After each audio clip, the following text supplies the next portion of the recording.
Kozlowski. I'm the GT specialist here at Wilson Elementary. And Brown Girl Dreaming, actually, when I was reading it, I made connections to some lessons I've done with the past, and so I see a couple opportunities to marry the two. In the past, I have used this particular Norman Rockwell painting as an inferencing lesson. As you can see, you can even see the remnants of that lesson, and that I would ask children to identify details they notice, and then take that into what inference they can notice about this, what inference they can make about the details, guiding them all along to realize that there was what theme do they see? Do they see curiosity? Do they see fear? Do they see uncertainty? All the while escalating until we get to deeper levels. So it was a kind of nice way to marry some social issues in with a reading lesson leading into a read aloud.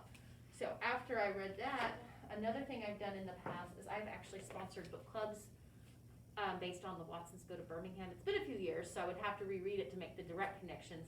But as I was reading Brown Girl Dreaming, the most obvious similarity was the years and the time period.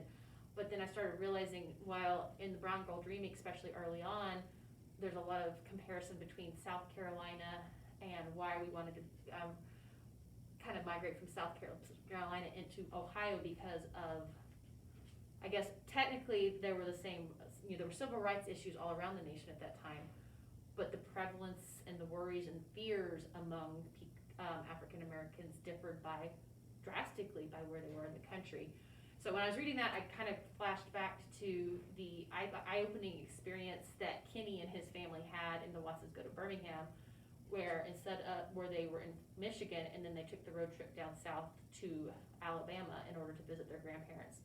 And while it's one thing to hear about different issues that pop up and how people are treated different, it's another to experience. And I felt like in both of these, you could actually compare and contrast the experiences of people as they kind of experience what they'd only heard about, and in order to maybe broaden their horizons. There's also a theme running through Brown Girl Dreaming that reminds me of, thank you Mr. Faulkner, about unrealized potential.